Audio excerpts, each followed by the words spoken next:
Assalamualaikum warahmatullahi wabarakatuh. Kaifa halukum? Alhamdulillahirabbil alamin. Wa bihi nasta'in ala umuri dunya waddin. Wassalatu wassalamu ala asrofil anbiya'i wal mursalin wa ala alihi wa sahbihi ajmain amma ba'du. Halo, kembali lagi dengan saya Cici Serasi. Pada video kali ini saya akan sedikit menjelaskan tentang penerapan active learning pada mata kuliah metode pembelajaran bahasa Arab. Oke, langsung saja. Pertama di sini saya akan jelaskan terlebih dahulu pengertian dari active learning. Berdasarkan pada buku Active Learning, yang dinamakan belajar aktif itu ialah yang setidaknya dapat melibatkan dan memperhatikan 5 faktor utama, yaitu pengolahan kerja otak, gaya belajar, sosial proses belajar, kekhawatiran tentang belajar aktif, dan perlengkapan belajar aktif atau sarana prasarana. Nah, dari uraian tersebut dapat kita ketahui bahwa dalam upaya menumbuhkan atau menciptakan belajar aktif itu ialah banyak hal yang perlu kita perhatikan dan perlu kita siapkan. Jadi dapat disimpulkan, active learning ialah upaya menciptakan gaya dan pola belajar mengajar atau pola pembelajaran yang dapat melibatkan interaksi yang tidak hanya searah antara murid dan guru, namun dapat terjalin secara keseluruhan. Dan guru tidak lagi sebagai yang mentransfer ilmu, melainkan sebagai kawan atau pengarah kegiatan pembelajaran tersebut.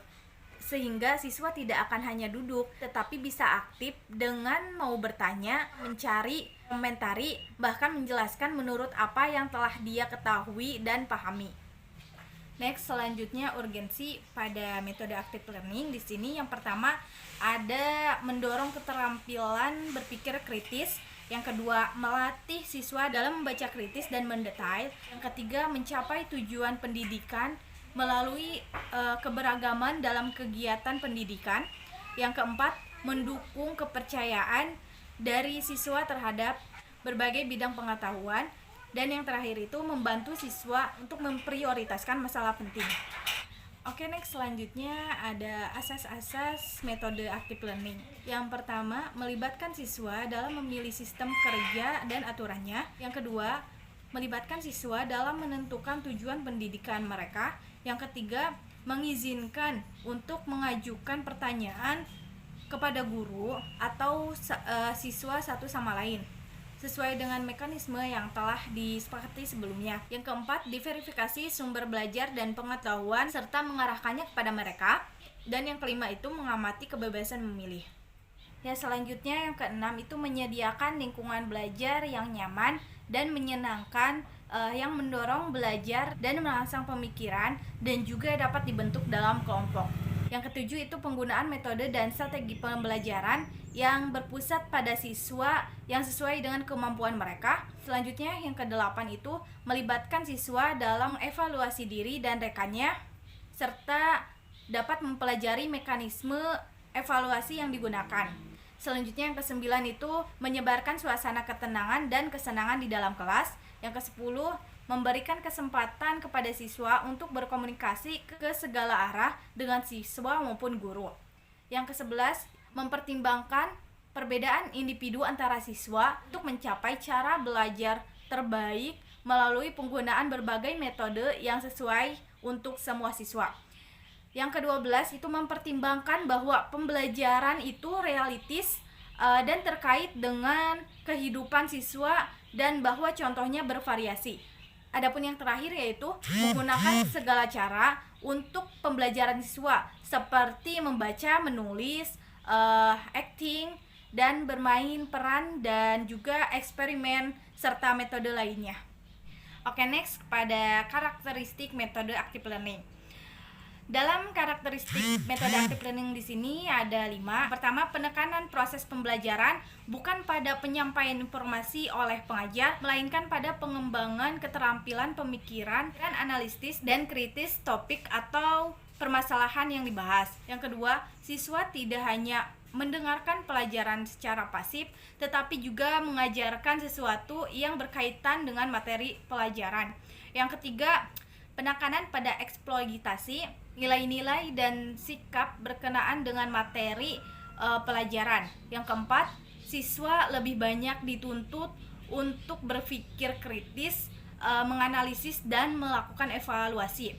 Serta yang terakhir, karakteristik pada metode active learning itu umpan balik yang lebih cepat akan terjadi pada proses pembelajaran. Nah, selanjutnya masuk pada peran guru dan siswa. Di sini guru sebagai fasilitator yang hanya menciptakan agar kegiatan belajar mengajar itu bernuansa inisiatif dan tanggung jawab belajarnya itu dari sisi pelajar. Fasilitator itu adalah seseorang yang membantu peserta didik untuk belajar dan memiliki keterampilan-keterampilan yang diperlukan dalam mencapai tujuan pembelajaran. Oke, next, selanjutnya perbandingan model pembelajaran aktif dan pembelajaran konvensional atau tradisional.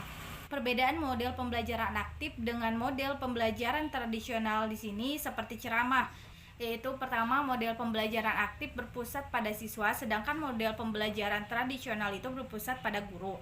Yang kedua, model pembelajaran aktif menggunakan berbagai strategi untuk melibatkan siswa secara aktif dalam kegiatan belajar, sedangkan model pembelajaran tradisional itu cenderung monoton atau strategi ceramah.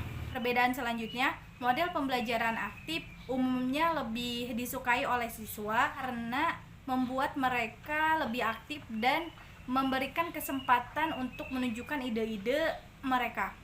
Sementara model pembelajaran tradisional itu tidak memberikan kesempatan sedemikian. Selanjutnya, model pembelajaran aktif lebih banyak mengakomodasi siswa dengan ide-ide dan minatnya. Maka tentunya lebih menyenangkan dibandingkan dengan model pembelajaran tradisional. Selanjutnya, model pembelajaran aktif lebih menekankan siswa terhadap sebagai pencari pengetahuan, sementara model pembelajaran tradisional itu sumber informasi utama dan seringkali satu-satunya adalah guru. Selanjutnya, model pembelajaran aktif lebih menekankan siswa sebagai pencari pengetahuan, sementara model pembelajaran tradisional itu lebih bersifat membuat siswa pasif untuk menerima pengetahuan dari guru. Selanjutnya, model pembelajaran aktif menggunakan beragam media yang banyak, sedangkan model pembelajaran tradisional itu berinformasi utama dan seringkali satu-satunya itu guru. Selanjutnya, yang terakhir dari model pembelajaran aktif dan tradisional itu, model pembelajaran aktif menggunakan beragam media dan alat pembelajaran untuk membuat siswa berkegiatan secara aktif di kelas. Sementara model pembelajaran tradisional itu umumnya tanpa adanya media atau hanya menggunakan satu atau sedikit media pembelajaran. Nah, beberapa perbandingan tersebut banyak menunjukkan sisi positif pembelajaran aktif. Itulah sebabnya model pembelajaran ini sangat diajukan dalam kegiatan belajar mengajar guru di kelas. Oke, adapun pembahasan yang terakhir yaitu tentang contoh-contoh metode active learning.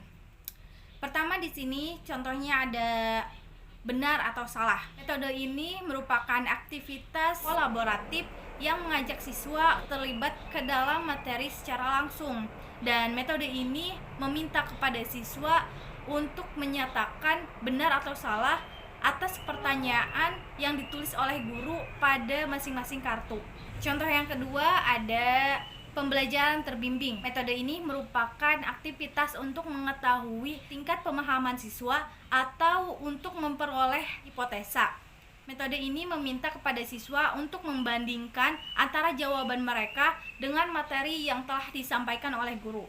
Adapun contoh metode learning yang ketiga itu ada cari kawan. Yang keempat ada hubungan dan kekuatan. Adapun contoh metode learning yang terakhir itu pembelajaran yang dilakukan berbasis bacaan atau teks. Agar proses membaca ini bisa efektif, maka guru memberikan pedoman membaca. Pedoman ini berisi pertanyaan-pertanyaan yang harus dijawab oleh siswa berdasarkan isi bacaan atau teks. Bisa berisi tugas-tugas yang harus dilakukan dalam pembelajaran. Nah, mungkin cukup sekian yang dapat saya sampaikan pada metode active learning ini. Kurang lebihnya mohon maaf. Wassalamualaikum warahmatullahi wabarakatuh.